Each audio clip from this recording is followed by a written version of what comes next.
There comes a time in every life when suffering presses us with a question: why am I facing this? Illness, hardship, confusion, loneliness. Each feels like a heavy stone upon the heart. But what if the answers we seek are already written within us? What if there is a river, invisible yet eternal, flowing through our very being? A river of truth, healing, and purpose. Today, we journey into the life and message of Edgar Cayce, the man known as the Sleeping Prophet.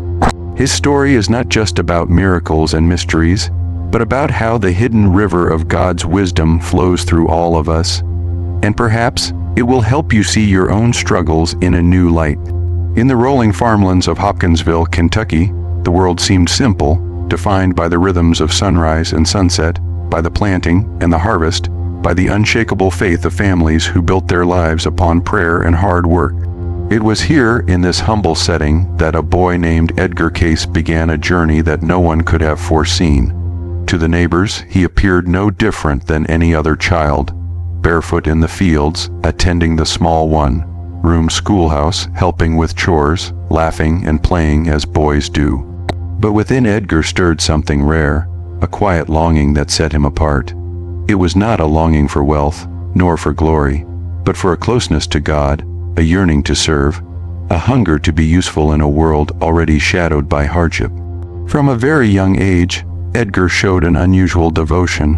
While other children might have run carefree in the meadows, he often carried his Bible close to him, reading it as though each verse contained not only history, but a living voice. He seemed to treat the scriptures not as words on a page, but as a direct conversation between heaven and his own heart.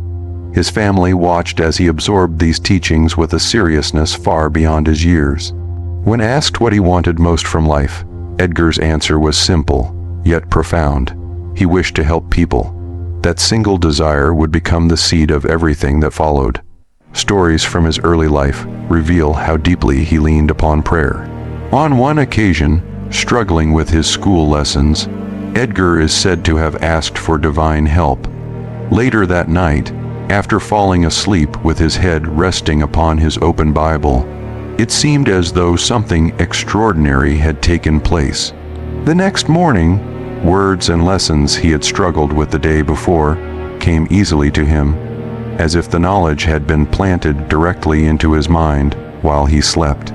Such experiences hinted at a connection with a source of wisdom far beyond his own abilities, a connection that would grow stronger as he matured. As the years passed, Edgar's devotion deepened. He would spend hours in the woods, speaking aloud to God as one might speak to a trusted friend. Those who knew him sensed a gentle nature, a presence that carried calm into any room. Yet even with this spiritual sensitivity, nothing could have prepared him, or those around him, for what would soon unfold. When Edgar was still a young man, his life took an unexpected turn. Stricken with the mysterious loss of his voice, he found himself unable to speak above a whisper. Doctors were puzzled, treatments failed. For someone who longed to teach and help others, this affliction felt like a cruel silence pressing down upon his destiny. It was then that a strange suggestion came, that perhaps Edgar could be placed into a deep sleep, a trance-like state, and in that condition he might be able to diagnose his own problem. Skeptical yet desperate, Edgar agreed. As he lay upon a couch, his breathing slowed, his body relaxed, and then something remarkable happened. In that altered state, his voice returned, strong and clear.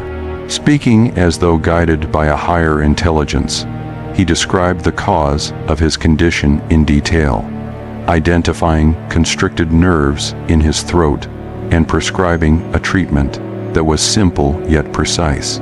When the instructions were carried out, Edgar's voice was restored. This moment became the turning point, the first visible sign of a gift that would change countless lives. What astonished everyone was not only the accuracy of his diagnosis, but the fact that this knowledge came from a man with no medical training, a man whose education had ended early, yet here he was, in a trance, speaking with the authority of someone who understood the body's inner workings better than trained physicians. Word spread quickly. and soon others began asking Edgar for help. They too discovered that when he entered this strange state of sleep, he could describe their illnesses with uncanny precision and offer remedies that often brought relief. For Edgar, this gift was not something he had sought for personal gain. It was the answer to the prayer he had whispered as a boy, "Lord, let me be a help to others." In his mind, this ability was not his own, but belonged to the source that granted it. He saw himself only as an instrument, a channel through which God's wisdom might flow.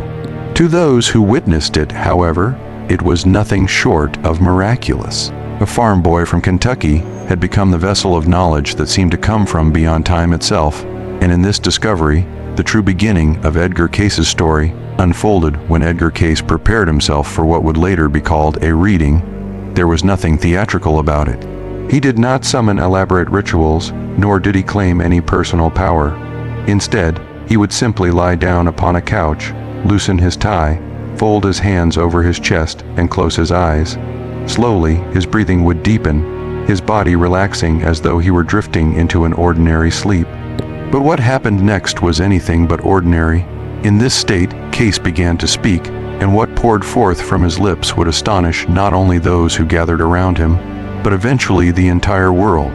To those who listened, his voice sounded calm and steady, but different somehow, detached, as though it was no longer anchored to the small town man they knew. The words that emerged revealed knowledge he could not possibly have studied. Though his formal education ended in the 8th grade, he described the intricate details of the human body with remarkable accuracy, diagnosing conditions, identifying hidden causes of illness, and offering remedies that combined both practical medicine and natural therapies. He spoke of diets that balanced the body, of castor oil packs, hydrotherapy, spinal adjustments, and meditation. Time and again, those who followed his suggestions found healing where traditional treatments had failed. Doctors who came to observe him were left baffled. How could an untrained man, unconscious on a couch, describe surgical conditions he had never seen, or prescribe treatments that had measurable effects? Some dismissed it as coincidence, others as fraud, but the evidence was undeniable. People were being healed. Parents brought their children. Strangers traveled long distances, and letter after letter poured in, seeking the voice that seemed to bridge the gap between the seen and unseen. Yet Cayce's gift did not remain confined to physical ailments. As people realized the scope of his trance state awareness, they began to ask deeper questions, questions about the purpose of life, about the nature of the soul, about why suffering exists, and what lies beyond death. And to these questions, his answers carried the same calm certainty. He spoke of reincarnation, declaring that the soul does not end with one lifetime, but returns again and again, each life offering lessons left unfinished from the last. He explained that many of the struggles people faced in the present could be traced to choices and actions from other lifetimes, carried forward until balance was restored. For Cayce, karma was not punishment, but opportunity. It was the soul's way of correcting its path, of making right what had once gone astray. In his readings, he would sometimes reveal to an individual who they had been in a past life: a soldier, a healer, a leader, or even a persecuted soul, and how those past experiences shaped the challenges and strengths of the present moment. To those who heard such revelations, the pieces of their lives began to make sense. Patterns of suffering no longer seemed random. They became part of a much larger story of growth and redemption. Perhaps most mysterious of all was Cayce's description of the Akashic records. He spoke of them as a great library of the soul, an eternal archive where every thought, word, and action of every being was inscribed. To him, this was not imagination, but a reality he could access in his trance. From this book of life, he read the stories of individuals, uncovering hidden roots of their struggles and revealing possibilities for their future. Time, he said, was not a straight line but a flowing river, and within that river, past, present, and future coexisted.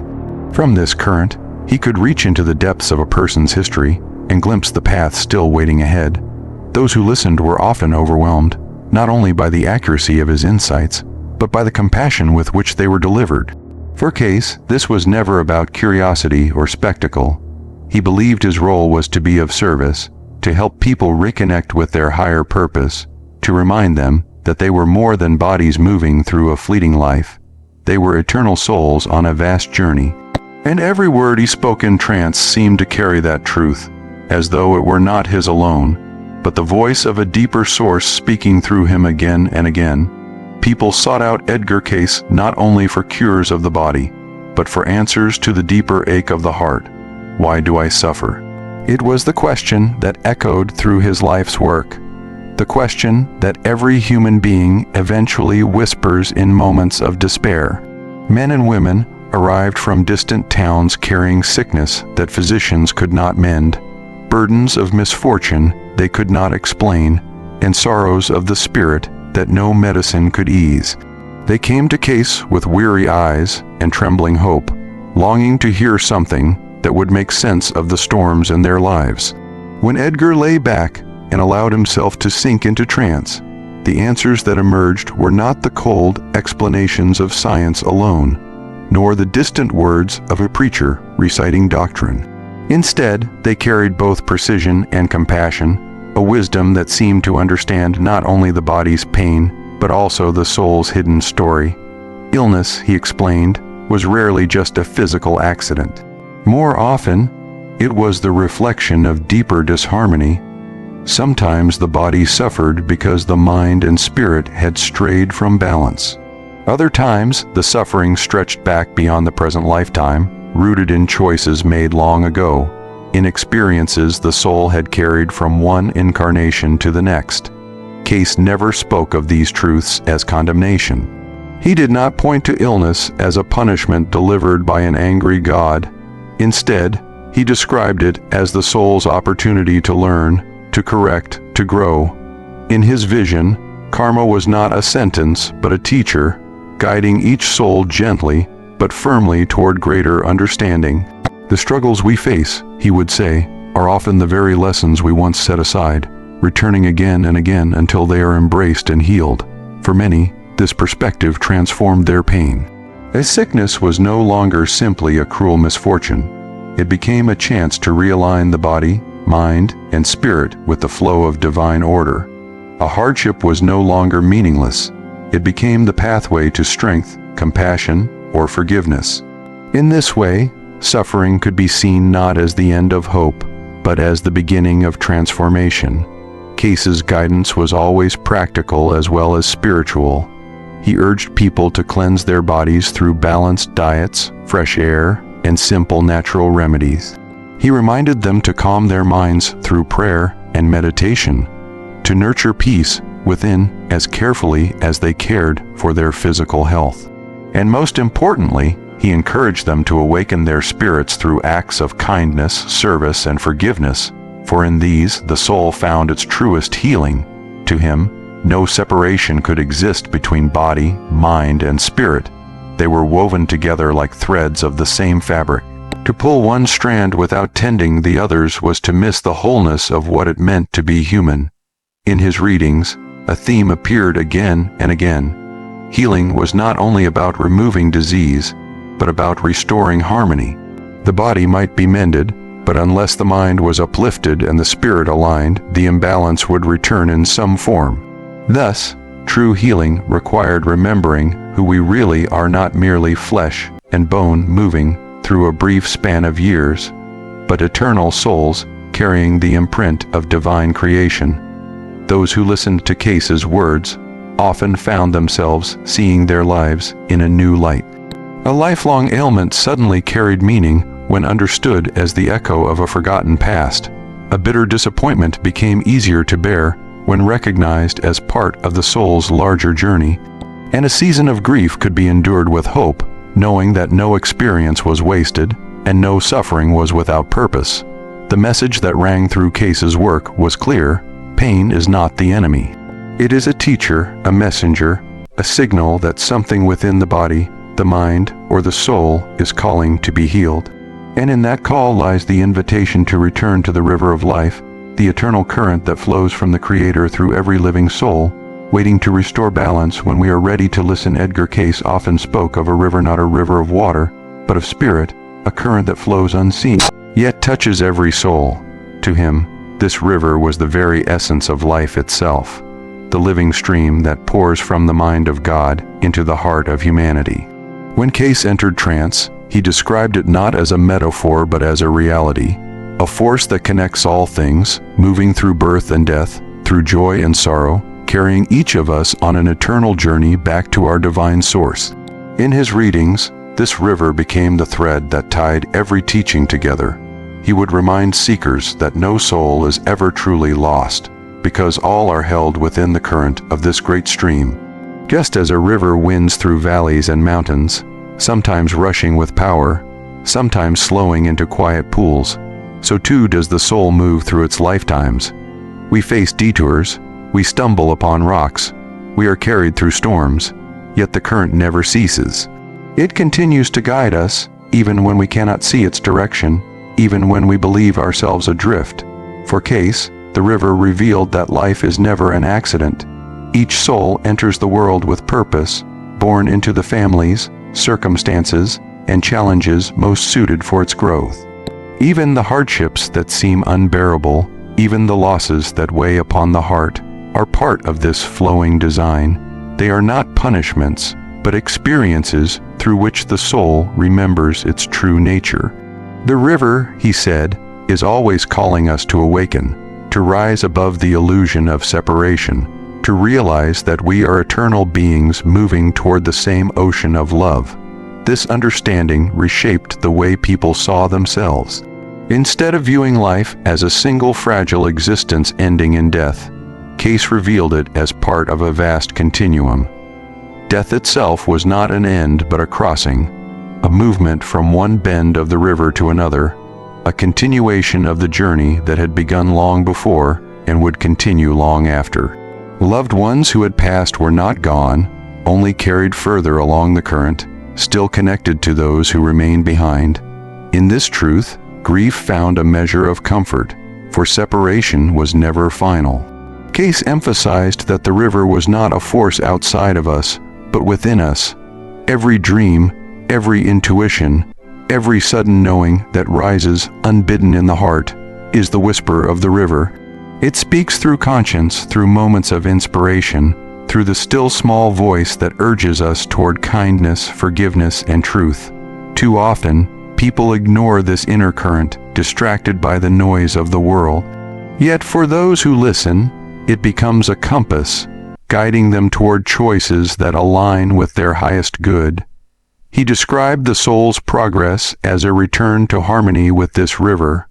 When we resist, clinging to selfishness, fear, or hatred, we feel ourselves tossed about in turbulence. But when we surrender, when we live with compassion and service, we move with the flow, carried effortlessly toward our divine destination. In this sense, the spiritual path is not about forcing ourselves to become something new, but about remembering what we have always been: children of the Creator, born along the waters of eternal life. Through these teachings, Cayce offered a vision that was both humbling and empowering. Humbling, because it reminded us that we are part of something infinitely greater than our small desires or temporary struggles. Empowering, because it revealed that the river is within us, that we are not separate from God but living channels of His presence. Every act of love, every moment of forgiveness, every step taken toward truth is a way of stepping deeper into the flow. The story of the river is the story of the soul. It is the reminder that even when we feel lost, the current has not abandoned us. Even when we stumble upon stones, the water finds a way forward. And even when life feels broken, the river carries us onward, shaping us, smoothing our rough edges, preparing us for the day when we finally merge again with the vast ocean of divine love from which we came. The life of Edgar Cayce is more than the story of a man with a mysterious gift. It is the story of what becomes possible when an ordinary soul opens itself fully to the extraordinary presence of God. From his humble beginnings in Kentucky to the countless readings that healed, guided, and inspired, Cayce's journey reveals a truth that touches us all, that within every person lies a connection to something far greater than themselves. Through his prayers and his trance-like readings, he reminded us that the struggles of the body are never separate from the struggles of the spirit. He showed us that illness, sorrow, and even the cycles of reincarnation are not punishments but pathways, opportunities for the soul to grow closer to its divine purpose. He unveiled the Akashic records, the river of memory and destiny where every life is woven together, and he urged us to see our existence not as a single fleeting moment, but as part of an eternal flow. At the heart of his message was the river, the current of God's love that moves through every soul. It is a river that carries us through pain and joy, through lifetimes of learning, through every moment of forgetting and remembering, until at last we return to the source from which we came.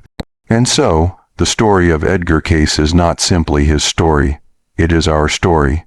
It is the reminder that we, too, are connected to the same current of wisdom, the same river of healing, the same eternal journey.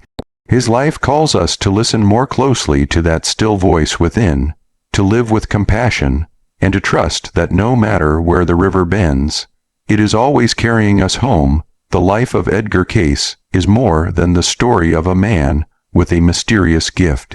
It is the story of what becomes possible when an ordinary soul opens itself fully to the extraordinary presence of God. From his humble beginnings in Kentucky to the countless readings that healed, guided, and inspired, Cayce's journey reveals a truth that touches us all, that within every person lies a connection to something far greater than themselves. Through his prayers and his trance-like readings, he reminded us that the struggles of the body are never separate from the struggles of the spirit. He showed us that illness, sorrow, and even the cycles of reincarnation are not punishments but pathways, opportunities for the soul to grow closer to its divine purpose. He unveiled the Akashic records, the river of memory and destiny where every life is woven together, and he urged us to see our existence not as a single fleeting moment, but as part of an eternal flow. At the heart of his message was the river, the current of God's love that moves through every soul. It is a river that carries us through pain and joy, through lifetimes of learning, through every moment of forgetting and remembering, until at last we return to the source from which we came. And so, the story of Edgar Cayce is not simply his story, it is our story. It is the reminder that we, too, are connected to the same current of wisdom, the same river of healing, the same eternal journey. His life calls us to listen more closely to that still voice within, to live with compassion, and to trust that no matter where the river bends, it is always carrying us home.